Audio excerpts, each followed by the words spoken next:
made for whom? Speaker or audience? You will see, Prabhu.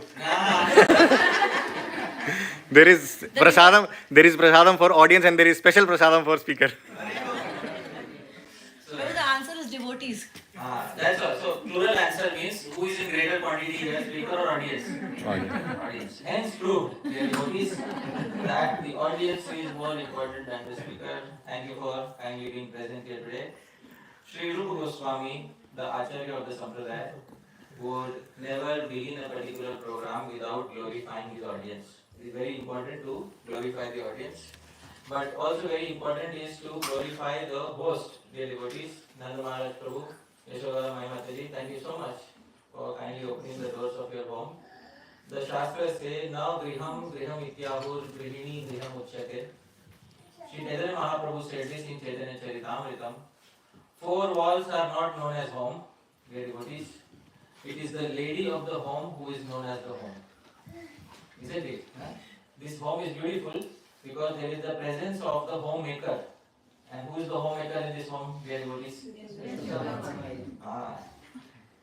See, whenever there is no lady in a home and men are staying together, it's called a bachelor's hostel. And you have seen how bachelor's hostel is. So it is a lady who turns the bachelor's hostel into a home.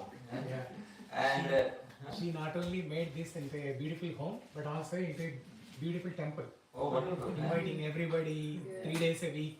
Yeah. So they both made it very beautiful. In scriptures, the lady of the home is considered as non-different from the home.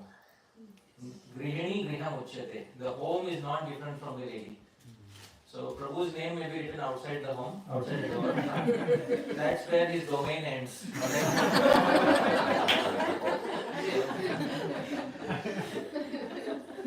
Once we enter into the home, the domain belongs to Mataji. Thank you, Mataji. It's your home and you kindly invited all of us. So thank you so much for kindly inviting all of us. Today is a very special and interesting topic and a very, very delightful topic. It is called Paroksha Vaad. Alright? How many of you have heard the term before, Paroksha Vaad? Nobody heard the term before. Wow. So that makes it even more interesting. So I will get to define the term and explain the term and then we will have a very good time, dear devotees. Paroksha Vaad in Sri Krishna service is a very important philosophy within our Krishna conscious philosophy. But before I begin, dear devotees, I'd like to first and foremost define what is Paroksha Vaad. We should understand what is Paroksha Vaad. Dear devotees, before we understand the term Paroksha Vaad, we should understand what is the term Paroksha. We should understand the term Paroksha. And in order to understand the term Paroksha, dear devotees, we have it here on the screen. What is Paroksha? Dear devotees, how many of us have heard of the term Paroksha? Please raise your hands. Can anybody tell me what is the meaning of the term Paroksha? Indirect. Indirect? Okay, wonderful. And what is the opposite of Paroksha? Pratyaksha. Pratyaksha. Wonderful. So we have two terms, Paroksha and Pratyaksha. So Paroksha was defined as indirect. And what is Pratyaksha? Direct. So the Sanskrit definition of Paroksha is in front of us. Please, first we will begin with Pratyaksha. Pratyaksha means direct. Please repeat after me. Pratyaksha. Pratyaksha is a combination of two things. Please repeat after me. Aksha. Aksha means senses. What does Aksha means? Senses. Aksha actually means eyes. Aksha means eyes. But Aksha is a term which is not only used for the eyes, it is used for all the human senses. And Prati Aksha means which is directly facing the senses. When you combine Prati and Aksha, what do you get, dear devotees? Pratyaksha. So you get Pratyaksha when you combine Prati and Aksha. You get Pratyaksha. So dear devotees, Pratyaksha is defined as Akshanaha Prati, which is directly facing the senses. That is Pratyaksha. And opposite of Pratyaksha, dear devotees, please repeat after me. Paroksha. Paroksha. What is Paroksha, dear devotees? Paroksha refers to, please repeat after me, Paraha, Aksha. Paraha, Aksha basically means that which is beyond the direct senses, and Para and Aksha combined to give what, dear devotees? Paroksha. So anything which is beyond the direct sense perception becomes known as what? Paroksha. And anything which is within direct sense perception becomes known as what? Pratyaksha. So there might be a lot of furniture on the floor above. Can we see the furniture right now which is on the floor above? No. So the furniture on the floor above will be categorized as Pratyaksha or Paroksha? Paroksha.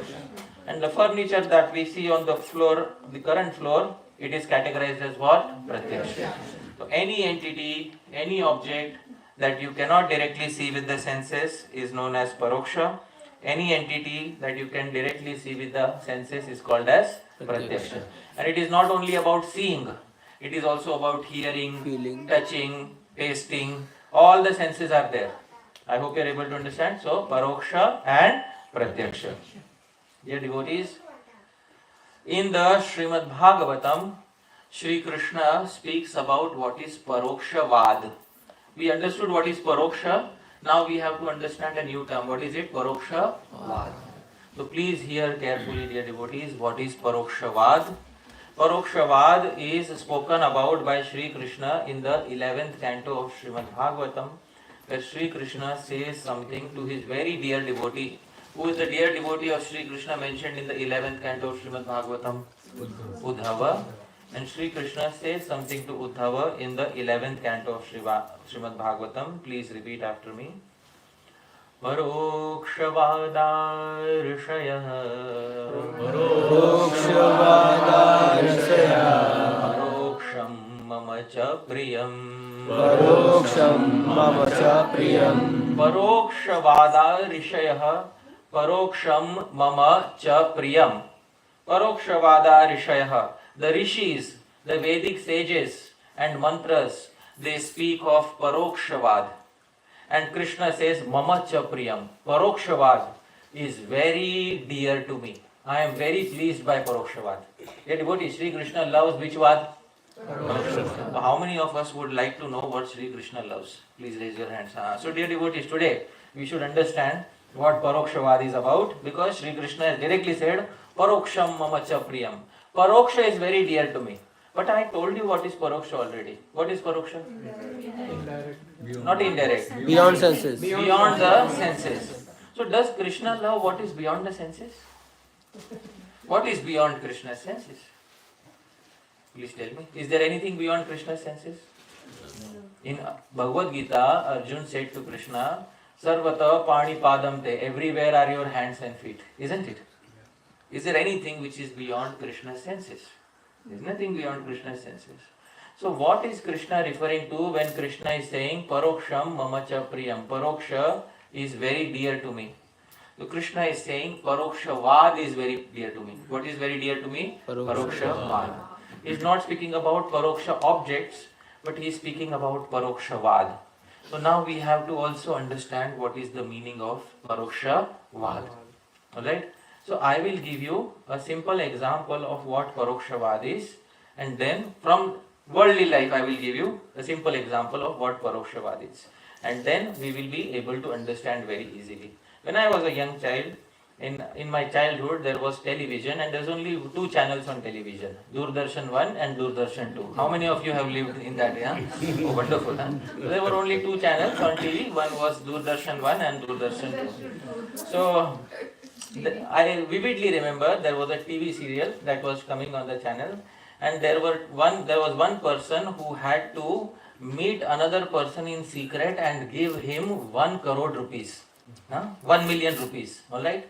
But in order to give 1 million rupees, he has to first verify if it is the correct person. I hope you are able to understand. Those days there was no mobile phone, no nothing like that. So he had to first verify that he is giving to the correct person. So dear devotees, they decided on the phone, they decided on a secret code. Alright, and they met on that location, and I still remember that dialogue that he spoke. Okay, it was in Hindi. I will first say in Hindi, then I will translate into English. So both these people met at that place, and one person Good. Yeah, please move ahead. Okay. Alright. So dear devotees, both these people met at one place and then there was confirmation required. Okay, so one person, please hear carefully. One person asked to the other person in Hindi. And what did he ask? बोले आसमान में कितने तारे थे ऐसा हाँ? How many stars were there in the sky? So the other person spoke the correct code word. जितने मेरे सर पे बाल हैं हाँ? As many hair there are on my head. Alright हाँ? And then he decided, wow, this is the correct person to give the money. Alright, so he ended up giving him 1 million rupees. So was the question about how many stars are there or how many hair there are? Was that the message? No. The message was, are you the correct person? Huh? But in order to establish he is the correct person, they spoke indirectly in an enigmatic way. This indirect speaking in an enigmatic way becomes known as which Vaad, dear devotees? Paroksha Vaad. I hope you are able to understand. So Sri Krishna says, Paroksham mama cha priyam, Paroksha Vaad is very dear to me. The original Sanskrit commentator on the Srimad Bhagavatam is Srila Sridhar Swami. Srila Sridhar Swami is the favorite commentator of Sri Chaitanya Mahaprabhu. Sri Chaitanya Mahaprabhu says, Sridhar Swami Guru Karimani. If you want to understand Srimad Bhagavatam, understand through Srila Sridhar Swami. Srila Sridhar Swami, a wonderful worshipper of Bhagwan Narsimhadev, defines what is Paroksha Vaad in his commentary to the Srimad Bhagavatam. Dear devotees, please repeat after me what Srila Sridhar Swami says. Yatra anyatha sthitah artha sangopayitum anyatha kritva uchyate sa paroksha vadah. Srila Sridhar Swami gives a very elegant definition of what is Paroksha Vaad.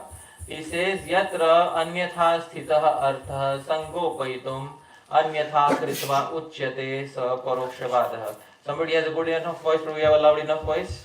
Please read the translation, Prabhu, in the mic. When the exact meaning of a statement is hidden and presented in a mysterious way, then such a mysterious expression is called Paroksha Vaad. Alright. Dear devotees, now we know what is the meaning of which Vaad? Paroksha Vaad. Alright? So Paroksha Vaad is when the real meaning of the statement is hidden, and it is hidden by giving it a completely different meaning in a mysterious way. Then that mysterious statement, not the original statement, the mysterious statement becomes known as which Vaad? Paroksha Vaad. Alright? And I gave you an example of a television serial that I saw in my childhood. Alright? आसमान में कितने तारे थे? जितने sir पे बाल थे. Alright? So how many stars in the sky? As many hair on my head. Alright? So then you establish the correct identity, 1 million rupees. Alright? So dear devotees, this is Paroksha Vaad in day-to-day life. But Krishna is not speaking about that Paroksha Vaad. Krishna is speaking about Paroksha Vaad that appears in Shastra. Krishna loves Paroksha Vaad when it appears where? In Shastra. Dear devotees, therefore, there are many places in the Vedas that are filled with Paroksha Vaad. The Vedas speak of Paroksha Vaad. I will speak of a hymn directly from the Rig Veda. So directly from the Rig Veda, there is a wonderful hymn in the Veda, and this particular hymn is speaking of that Paroksha Vaad which will become so mysterious to understand. It will be very interesting, dear devotees. This is the hymn from the Rig Veda. I will recite it, just hear it. You don't have to repeat after me. Alright? Chatvari shringa trayo asya pada dve shirshe saptahasta so asya Kridha baddho vrashabhoro raviti mahodevo martyama vivesha. This is Rig Veda, dear devotees. It is describing a Vrishabha. Vrishabha, does anybody know what is the meaning of a Vrishabha? Bull. So it is describing a wonderful bull, divine bull. Please hear. Chatvari shringa. This bull has 4 horns. How many horns, dear devotees? 4. Have you seen such a bull? Trayo asya pada. And it has 3 feet. How many horns? How many feet? Dve shirshe, 2 heads. Sapta hastaso asya, and 7 hands. Alright, how many hands? 7. Tridha baddho, it is bound in 3 places, tied in 3 places. Vrishabhoro raviti, this bull makes a loud noise. Mahodevo, this great devata, this great lord, Martyama Vivesha, has entered into the material world. Alright, Prabhu, read the translation. Having 4 horns, 3 legs, 2 heads, and 7 hands, this divine bull is bound in 3 places. He makes a loud sound as he has entered among us humans. Alright, please somebody make sense of the verse. Yesterday evening I was speaking about why the Vedas are impossible to understand for 99% of the population. So today is an example of that. बोलो बोलो हाँ पहेली हाँ So 3 places could be the 3 modes. Okay, see our commentators are here. Okay, yeah, good. Better than no uncle is blind uncle. But okay. Your good name, Prabhu? So here is Ved Vyakhyaka, Neelachal Prabhu. Good attempt, Prabhu. Okay, wonderful. So 3 places, 3 what? 3 places, bound by 3 places means, I think it may be referring to a human who is in the effect of 3 modes of... 3 modes of nature. So you are saying it may be a human. Okay. But the verse says Mahodevo is the great Lord. Isn't it? On the last line, Mahodevo, he is the great Lord. Martyama Vivesha, he is entered amongst us. So, alright, chalo. Anybody else? One final try. Anybody wants to try anything else? Any other explanations that one may want to give?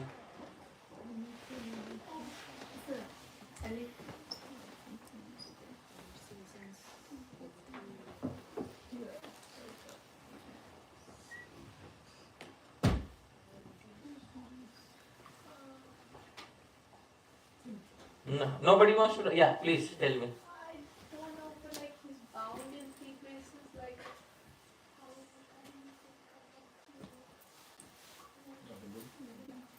The bull is bound in 3 places. See, it's so difficult to understand the direct Vedas. Acha, would you like to see an explanation of the verse? Yes. So, dear devotees, in his Mahabhashya, the great commentary on Sanskrit grammar, Patanjali Muni gives an explanation of what is this verse, this hymn from the Rig Veda all about. Dear devotees, please hear what Sri Patanjali Muni, who is considered as an incarnation of Anantashesh, Patanjali Muni describes what is the meaning of this wonderful cryptic hymn of the Rig Veda. Now you understood what is Paroksha Vaad. I hope you are able to understand. And Krishna says, Paroksham Mama Chapri. I love Paroksha Vaad. Krishna says, I really love Paroksha Vaad. So dear devotees, now we have to understand what this particular hymn means. Chatvari Shringa, how many horns did the bull have? 4. So dear devotees, Patanjali Muni says this refers to Shabda Brahma. Shabda Brahma means the great supreme Lord in the form of sound. In the form of what? Sound. Chatvari Shringa, the 4 horns are the 4 types of words that are present in grammar. What are the 4 types of words? Please repeat after me. Nouns, verbs, prefixes, and indeclinables. We all know what is noun? Yes? What are nouns? Names of places, animals, humans are known as what? Nouns. What are verbs? Any terms that give activity. Prefixes, we know what are prefixes. Fourth is indeclinables, terms which never change. For example, under, over, you change the gender, you change the case, you change the tense. For example, I was sitting under the tree. Change it to present tense. I am sitting Under the tree. Under remains the same. I hope you change to future tense. I will sit under the tree. The term will never change. That term is called as what? Indeclinable. In Sanskrit it is called avyay. What is it called as? Avyay. So, dear devotees, 4 types of words are the 4 horns of Shabda Brahma. Which Brahma? Shabda Brahma, the great supreme Lord in the form of sound. Trayo asya pada. How many feet did he have? Three. Patanjali Muni says 3 feet are the 3 tenses. What are the 3 tenses, dear devotees? Past tense, present tense, future tense. Deshirshe. How many heads did he have? 2. He refers to 2 types of words. The first type of word is that which is originally present in Shastra, eternal word, and the second type of word is newly created word. So you can have words which are already present in Shastra, and you can also create new words of your own. So these are the 2 heads of the bull. Sapta hastaso asya. And how many hands did he have? 7. So 7 hands. Those who have studied Sanskrit grammar little bit in their childhood might remember 7 vibhaktis. Kartane, कर्म को, करण से, वाह वाह, संप्रदान के लिए, अपादान से, संबंध का के की, अधिकरण में पर. I hope you are able. Those who don't understand, all right. Now I don't know how to explain. These are the 7 vibhaktis of Sanskrit noun cases: nominative, accusative, instrumental, dative, ablative, genitive, locative. All right. English is very difficult, huh? But Hindi is very easy. Karta ne, karam ko, karan se. See? So like how we used to memorize, everybody memorized in childhood, right? So 7 hands are the 7 vibhaktis or 7 types of nouns. Tridha baddho. The bull is bound in how many places? 3 places. What are the 3 places? The sound in the chest, sound produced from the chest, sound produced from the throat, sound produced from the head. Alright, sound produced from the chest. You can also produce sound from the deep sounds coming from the chest. Alright, and usually sounds come from the throat. And there are nasal sounds. Nasal sounds come from the what? Head. So these 3 places this bull is bound in. Dear devotees, in this way, this Mahodevo, this great Lord in the form of Shabda Brahma, makes a big noise and has entered into the material world. I hope you are able to understand. So this entire hymn of the Rig Veda was about which? About whom? Shabda Brahma. And Shabda Brahma refers to the Supreme Lord. Dear devotees, this is what the hymn was all about. So it is Pratyaksha Vaad or Paroksha Vaad, dear devotees? Paroksha Vaad. This is all about Paroksha Vaad. Dear devotees, but this is not the explanation which Sri Vyasadeva agrees to. Would you like to hear the actual explanation, dear devotees? Yeah?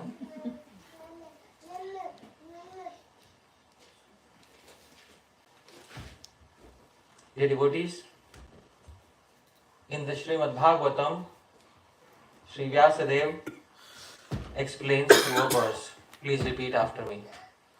Namo Dvishirshne Tripade. Namo Dvishirshne Tripade. Chatushrangaaya Tantave. Chatushrangaaya Tantave. Saptahastaya Yagyaya. Saptahastaya Yagyaya. Vidyatmane Namaha. Vidyatmane Namaha. Prabhu, you kindly read. The mic may be failing, you just read through your voice, loud voice. Use your loud voice, Prabhu. Okay. I offer my respectful obeisances unto you, the Supreme Personality of Godhead, who have 2 heads. Wonderful. The Supreme Personality of Godhead, who has how many heads? 2 heads. Do you remember from the Rig Veda? Yes. It is explained finally in which literature, dear devotees? Srimad Bhagavatam. Here, which literature is it explained, dear devotees? Srimad Bhagavatam. Alright, 2 heads. What are the 2 heads? Prayanaya and Udayaniya. Prayaniya and Udayaniya. What is Prayaniya and Udayaniya? When you begin a Soma Yagya, a Vedic sacrifice, the initial sacrifice on the first day is called Prayaniya, introductory sacrifice. And the concluding sacrifice is known as Udayaniya, after the main sacrifice is over. So, 2 heads, Prayaniya, Udayaniya. 3 legs, Swanatraya. Savanatraya. What are the 3 legs? When you perform Soma Yagya, you have to crush the Soma. You crush it in the morning, afternoon and evening. That is called Savanatraya. 3 legs. Okay. 4 horns, the 4 Vedas. 4 horns. What are that? 4 Vedas. And 7 hands, the 7 Chandas such as Gayatri. There are 7 Vedic meters. Ushnik, Gayatri, Jagati, Brihati, Anushtup, Trishtup. You know, there are 7 such Vedic meters. These 7 meters are the 7 hands of Bhagavan. I offer my obeisances unto you, whose heart and soul are the 3 Vedic rituals, Karma Kanda, Jnana Kanda, and Upasana Kanda. So, the 3 places where the bull is bound are the 3 kandas in the Veda. What are the 3 kandas in the Veda? Karma Kand, Jnana Kand, Upasana Kand. And who expand these rituals in the form of a sacrifice. Dear devotees, actually it is explained in the Srimad Bhagavatam that this is a glorification of Bhagavan Yagya. It is a glorification of whom? Bhagavan Yagya. So dear devotees, this is a very rare painting of Bhagavan Yagya. Please have a look. How many heads are there? 2. How many horns are there? How many hands are there? 7.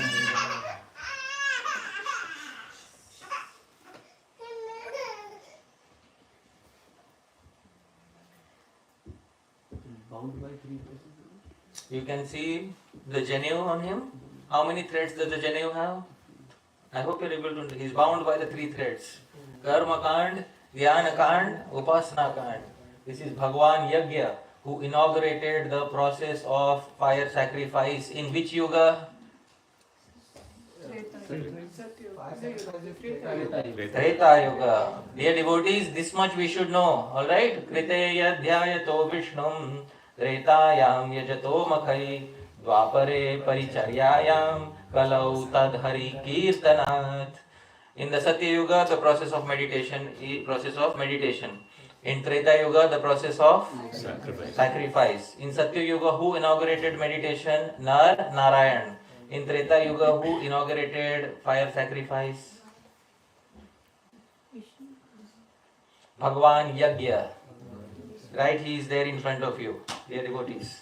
His name was Yagya. Therefore, fire sacrifices are also known as what? Yagya. Yagyo vai Vishnu. Scripture say Yagya is Bhagavan Vishnu himself.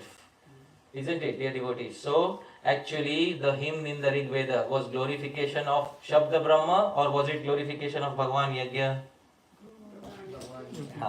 Dear devotees, I hope you are able to understand. This is called Paroksha Vaad. What is it known as? Paroksha Vaad. This is very complicated, isn't it? Huh? We should go to some simpler explanations. Alright? Huh? So I will not make it very complicated for you. I gave you one complicated example in the beginning to give you just a small hint of how the Vedas are. Now we can understand how the Vedas are. Can somebody understand Vedas through their own intelligence? No. There is only one way of understanding the Vedas. Guru Parampara. There is only one way of understanding the Vedas. How is that? Guru Parampara. Otherwise you cannot understand. The first time a Western Indologist came to India and he went to Varanasi and he said, I want to understand the 4 Vedas to translate into English. So the Pandits there told him, first you have to know the language. And what is the language of the Vedas? Sanskrit. So you have to learn Sanskrit. And he said, can you give me a book to understand the Sanskrit language? So they gave him Panini's Ashtadhyayi, the book for learning Sanskrit. He started learning it. After 2 months, this is his exact statement. It is the darkest of the dark maze that I have ever seen in my life. It's like an oracle, dark oracle that I have seen in my life. Darkest of the dark that I have seen in my life. Why? Because when you try to study by yourself, is it possible to understand? No. No matter how intelligent you are, you can only understand the Vedas by taking shelter of a Guru, not otherwise. The meanings of the Vedas also have to come from Bhagavan. They cannot be generated by human intelligence. And Bhagavan gives the meanings in a Guru Parampara. Therefore, you cannot understand the Vedas by your own intelligence. I hope you are able to understand. And the Vedas are full of one Vaad. Which Vaad? Paroksha Vaad. If you take the direct meaning, there is a bull who has how many heads? 2 heads. How many horns? 4 horns. How many legs? 3. How many hands? 7. Bound in how many places? 3. Some of the Indologists, when they came to India, they said that these Vedas were written under hallucination.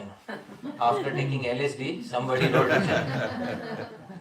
Because such visions you will only see after taking LSD, you know. So, Dear devotees, this is not the case.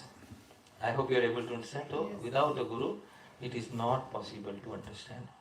The Vedas ensure one thing. Before you learn them, you will learn how to surrender. Before you learn the Vedas, you will learn how to surrender to a guru. Not otherwise. Right?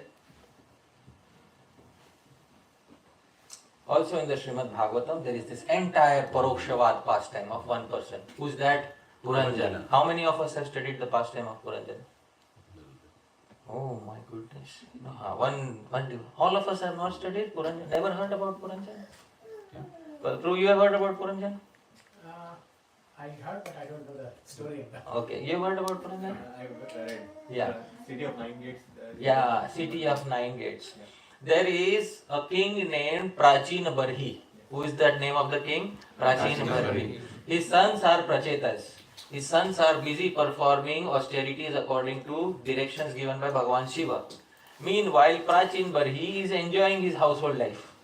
So somebody thinks his sons are also delivered, but Prachin Barhi should also be delivered.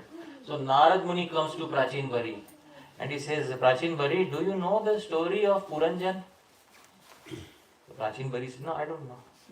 Long ago, there was a person named Puranjan. What is the name of the person? Puranjan. And Puranjan used to stay he was walking one day, he went to Kashmir, and there near Kashmir he saw a city of 9 gates. How many gates? 9 gates. And he loved the city was from all directions well protected, so he entered into the city of 9 gates. Inside the city, he saw a Pramada, a very beautiful lady. He became infatuated with that lady. And then he decided to marry that lady. I hope you are able to understand. In this way, the entire story goes. Dear devotees, what is the meaning of Puranjan in this story? Living entity. Because body is known as Pura, and Puramjana, the entity within the Pura, is known as what? Puranjana. That is Puranjan. And he has a friend who is called Avigyat. What is the name of his friend? Avigyat. Avigyat is the constant friend in the heart. Who is the constant friend in the heart? Paramatma. But why is Avigyat? Because he is always unknown. Puranjan never remembers his dear friend. Alright? Therefore the name of the dear friend is what? Avigyat. Alright. Then he goes to Navadwarpur, city of 9 gates. What is the city of 9 gates, dear devotees? The human body. The human body has 9 gates. And then he falls in love with a lady named Pramada. Pramada is what? Buddhi, intelligence. And marries that lady. And then he starts staying in that city. And then devotees, there are 5 gatekeepers. And what are the 5 gatekeepers? 5 pranavayu. 5. The 5 life airs are called as 5 gatekeepers. This story is entirely based on which Vaad, dear devotees? When Sri Narad Muni is speaking to him about Puranjan, Avigyat, does Narad Muni have the literal meaning in his heart, or does Narad Muni have some other meaning in his heart? Some other meaning. So how did we define Paroksha Vaad, in which the real meaning is hidden and some other meaning altogether is brought about? That meaning, that statement is known as which Vaad? Paroksha Vaad. Dear devotees, even poets in other Vaishnava Sampradayas speak about Paroksha Vaad. Here is a poetry from the Ramanandi Sampradaya. Please hear this poetry. He says, please hear carefully. You don't have to repeat. Chadariya jini re jini Ram naam ras bhini chadariya jini re jini. Does anybody know what is the meaning of jini? Transparent or No. translucent? No. Genie means Fine. okay. Genie means it is fully immersed. And fully immersed, genie re genie, it is fully colored. Ram Nama Ras Bhini, fully colored with which name? Ram. Okay. Then Ashtakamal ka charkha banaya पंच तत्व की पूनी. Ashtakamal ka charkha banaya. In order to spin a cloth, you need charkha. You know what is charkha? Spinning wheel. Ashtakamalka, you made the charkha using 8 lotuses. How many lotuses? 8 Panchatattva ki puni. And you know the thread. The thread was made out of 5 elements. What are the 5 elements? Earth, water, fire, air, ether. Alright? Navadashamasabu nanako lage. It took 9 or 10 months to spin this chadar, to spin this whole cloth. So what is Murakh maili kini chadariya jini re jini. Dear devotees, some of you can understand what is the meaning. Ashtakamal, according to Ashtanga Yoga, there are 8 chakras in the body and every chakra has a lotus assigned to it. So Ashtakamal ka charkha bana hai. These 8 positions were the center of the body. And Pancha Tattva ki puni, the body was made using how many elements? 5 elements. Navadashamas, it took 9 or 10 months to sew the body because the body was formed using how many months? 9 or 10 months. And as soon as it came out, Murakh maili kine, the foolish person spoiled this chadar. When you are given a new cloth, what do you do? Carefully preserve it or put it in the mud? What did you do it? Preserve it. But foolish person threw it in the mud. But my guru is very merciful. Genie, first he washed it. Rama Nama Rasa Bhini. And then he colored it with which name? Ram Nam. I hope you are able to understand. It's a very, very wonderful poetry. Dear devotees, it is, this is which Vaad, dear devotees? Paroksha Vaad. Now you can understand what is Paroksha Vaad. Okay, the more examples I give, the more clearer it will become for you to understand what is Paroksha Vaad. So there is much more poetry beyond this, but these are the main points of this poetry. Acha.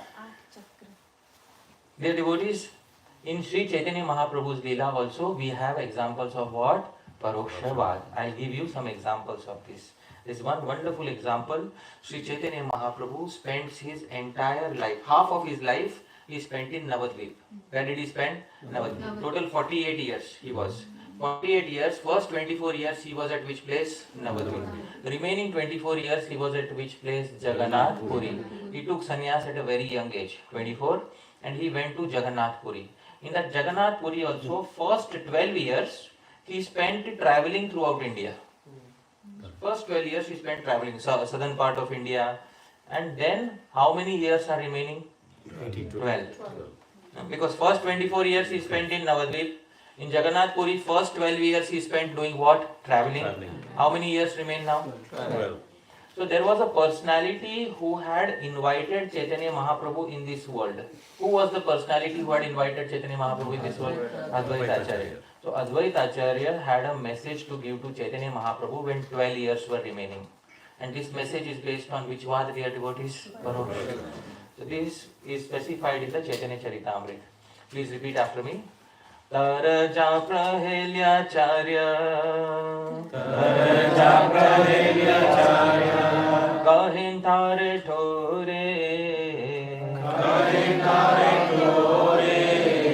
Prabhu Matra Bujhe Na Ke Bujite Na Pare. Please read what the translation.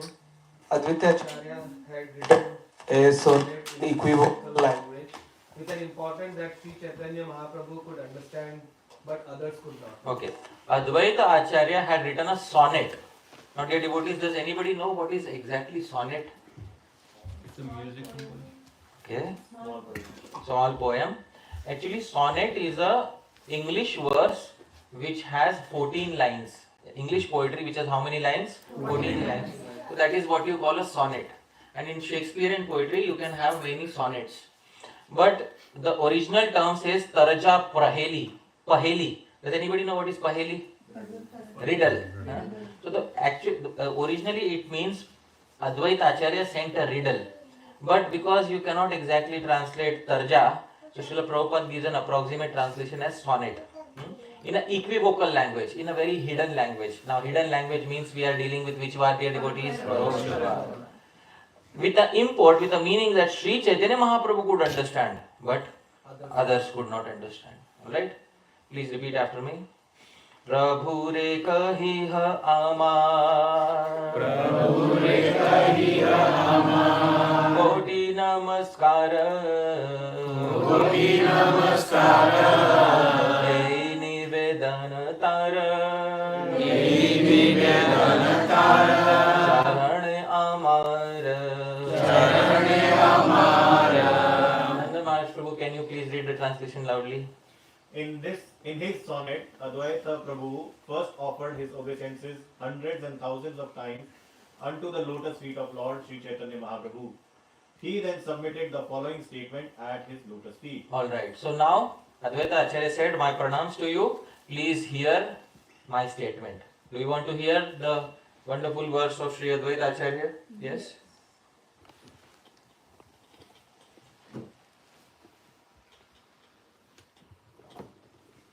Please repeat after me, dear devotees.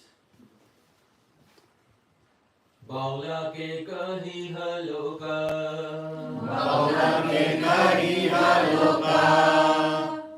Oil बाउला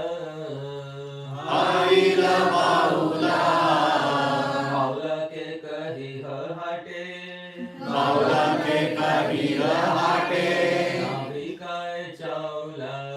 नाभिकाय Chawla Please read what Advaita Acharya has to say. Translation. Please inform Sri Chaitanya Mahaprabhu, who is acting like a madman, that everyone here has become mad like him. Inform him also that in the marketplace, rice is no longer in demand. Guru Prabhu, Nanda Maharaj Prabhu, you are belonging to whose song? Gaudiya. अरे वाह बढ़िया वैष्णव Chaitanya Mahaprabhu song. So tell me the meaning, bro.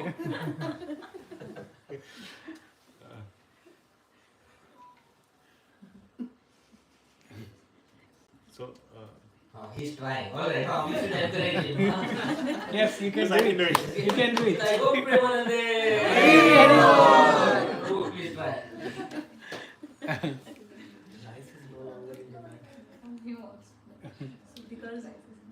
So, Yes, Prabhu. that through Chaitanya Mahaprabhu's preaching and his Sankirtan movement, everybody has started to become devotees, Okay. and They're only having prasadam. They're only having prasad. Wow, wonderful. So much prasad. I think in the marketplace, rice is no longer in demand. Like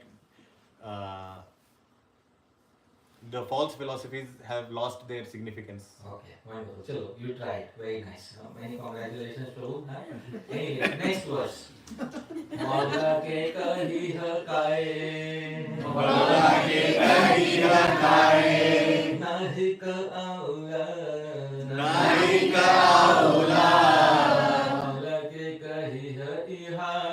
Maula ke kahi iha. Kariya che baula. Go read the translation. Further, tell him that those now mad in ecstatic love are no longer interested in the material world. Also tell Sri Chaitanya Mahaprabhu that one who has also become a madman in ecstatic love, Advaita Prabhu, has spoken these words. So one madman is speaking to another madman. That rice is no longer in demand in the market. Alright, so this is the message. So dear devotees, when Sri Chaitanya Mahaprabhu received, this message was sent by Advaita Acharya because the messenger was Jagadanand Pandit. Who was the messenger? Jagadanand Pandit. Eta shuni Jagadananda. Asvite lagila.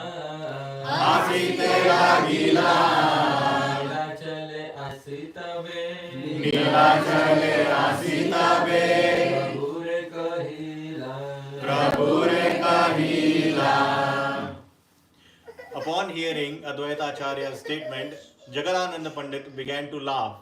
And when he returned to Jagannath Puri, Neelachal, he informed Chaitanya Mahaprabhu of everything. He conveyed as it is. But what was Jagadanand Pandit's own reaction?